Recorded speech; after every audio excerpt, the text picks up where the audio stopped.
how to become incapable of failure. Is this something that is even possible, right? We talk a lot on this channel about, failure as a prerequisite for success, but we're going to reframe things in this video. We are going to introduce an entire different way of thinking that you might not have even considered before. And by the way, this will help you get OSCP. This will help you achieve any goal that you want to achieve. This will help you break into the field of security, so stay tuned.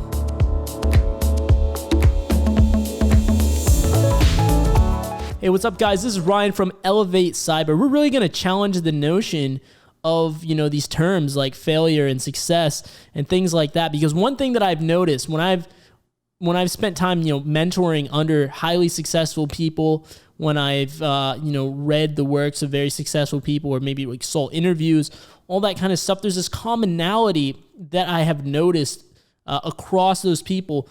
Consistently, they have a different way of viewing the world. They have a different lens through which they view the world versus the average person.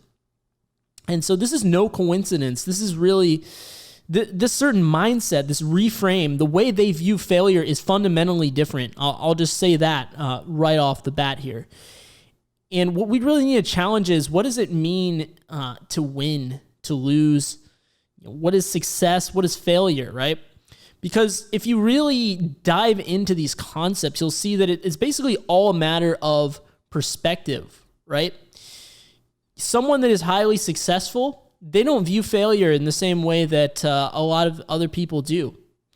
Now, what do I actually mean by this? Well, basically, they realize that these concepts, they only exist inside their own mind, and they understand that the real battle is essentially you versus your own mind. All that matters is you and the thing you're pursuing. I think, for one thing, a lot of people, especially in the social media age, right? How could you not? A lot of people get too caught up nowadays in trying to compare themselves to other people. They want to see, their favorite YouTuber or, favorite security professional on Twitter has this certification and that certification, and they have this CVE and that CVE under their name, and they have all these accolades, and they compare themselves to these people, which they don't know their backstory, they don't know their struggle, right? A lot of these guys that you see that are highly successful in the security field, these guys have been doing this stuff for years. A lot of them have been doing these, the security stuff since they were like 15 years old. Now they're like 30, right? So there's no point in comparing yourself to others. And it's so easy to do that when, the social media age. You see the highlights, right? You don't see all the struggles. You see all the people that got their OSCP, these people that, found their first CVE or got paid, however many hundreds of thousands of dollars for a single, bug bounty finding they found. But you don't see all the hours of hard work that went into that, all of the struggle, all of the self-doubt that they had to overcome, and the things they had to deal with just to get to this success story in the first place, right? And so back onto the success and failure part, right? One commonality that I've noticed amongst almost every successful person is they kind of have the mentality of you either win or you learn. And I think this is a fantastic mindset to adopt if you haven't already. In the moment, sometimes it can be difficult to really uphold that and really, stand your ground on that one, especially when you work really hard for something and you don't experience the fruits of your labor right away or even after some time. But you need to understand, you're going to learn a lot more from your quote unquote failures than you do on your success. Now, when you get your successes, it's great. You feel amazing. It's a awesome validation, self-validation, ego boost, whatever, right? But you don't learn as much versus if you failed, right? If you failed, then that really is what a lot of times facilitates you learning a lot of stuff, because you end up going back to the drawing board and really analyzing what you did, what you could have done better. A lot of times when we have our successes, it's great. We're like, all right, now on to the next thing. We don't as deeply analyze the stuff that we're doing. We don't reflect upon it. We don't actually get as much of a benefit, just psychologically, right? That's how it tends to be. But at the same time, the good part of this is even, you could take a potentially negative event, like, going for your OSCP, let's say, and you fail the exam. Instead of dwelling on the fact that you failed the exam, right, you could take it as a learning opportunity, and you could really analyze, okay, well, what were the things that tripped me up? Maybe it was privilege escalation or something like that. Oh, okay, I was struggling with the Linux privilege escalation, so this is an area that I'm going to need to go back to the drawing board, shore up my fundamentals here, and learn more Linux priv-esque. So what ends up happening is you do those things, you take those action items after doing that reflection, and you end up being a stronger pen tester, you have stronger privilege escalation skills than you did before. Now, had you scraped by on the OSCP on that attempt, then you probably wouldn't have reflected back on this, on the fact that you're weak in this area. You wouldn't have went out and learned this stuff, gotten better at it, I should say. And as a result, you wouldn't have learned as much as you did. So if you really think about it, you either win or you learn in every situation. Those are the only two outcomes. There is no possible third outcome. That's it. You either win or you learn.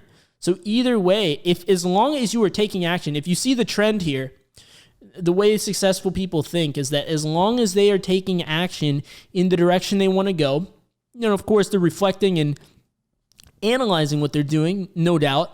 But other than that, as long as they are taking those actions on a consistent basis, they are going to reach their end goal. They are going to achieve what they want to achieve, what they set out to achieve.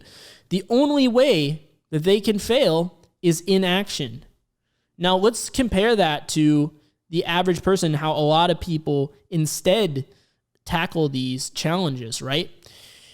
They are very invested in their success, and they kind of beat themselves up for their failures, right? And so if they, going back to this analogy, they take the OSCP, instead of learning from their failures, they might beat themselves up about it, or, that self-doubt might creep in, and they end up not, continuing on in their pursuit. I've done a lot of work on myself in the past few years. That was me. Full disclosure, that was me back in 2019, right? I let basically the pressures of, thinking, I might not be good enough, maybe not be cut out for this. And I kind of sidetracked myself and being like, this other stuff is more important right now. Really, it was the self-doubt. So you have to address that. And for all you guys, I see you guys out there grinding and hustling, doing multiple attempts on the OSCP. For you guys, stick with it. You are absolutely on the right path. I know a number of you guys are, consistently showing up and coming back. And this is really important to keep this stuff in mind. That was a mistake that I made personally. And now I see you either win or you learn. You got to keep on progressing with this stuff. So, it's imperative. With that being said, it is imperative that you start looking at your losses as opportunities. Every single loss. I don't even care if it relates to security or not. Anything that you might have in the past taken in as like, this is a loss, this is a failure. Instead, take it as an opportunity. It's an opportunity to learn. It's an opportunity to grow. It's an opportunity to see what other people are not able to see, because most people are not willing to do this reflection. They're just going to, they're going to be kind of, angry or upset about the fact that they failed, and either they're going to give up or they're going to dismiss their failure and not do the analysis needed. So you need to be kind of logical about this and kind of calm, cool, collective about it, and look at it as an opportunity, because that's what it ultimately is. And, we've talked about this on the channel as well before, especially when we go into the crypto kind of videos, right? What do the richest investors on this planet do? Well, they think long-term, and they constantly think long-term. So in the same way, you can apply that smart money investor mindset into how you invest your time, whether it be to improve your career skills or whatever it is, right? You should be thinking long-term as well with this, right? So if you're you really want to, elevate your skill set in this field, you need to be at least thinking like 5 years down the line, right? You need to be, as John Sonmez says, I love his content as well. What he says is, whatever you want to do, be willing to commit at least 5 years. So I would definitely say that is very applicable here. be willing to commit, 5 years at least to this. If you get it done sooner, great. If not, if you can stay committed to 5 years, you will pretty much achieve anything that you have on your list to achieve. And so just being consistent, like we always talk about, and persisting in your goals is going to go such an incredibly long way. I cannot stress that enough. The real battle is really just you versus the thing you're pursuing. Block out the distractions. You're just trying to be better than the person that you were yesterday, right?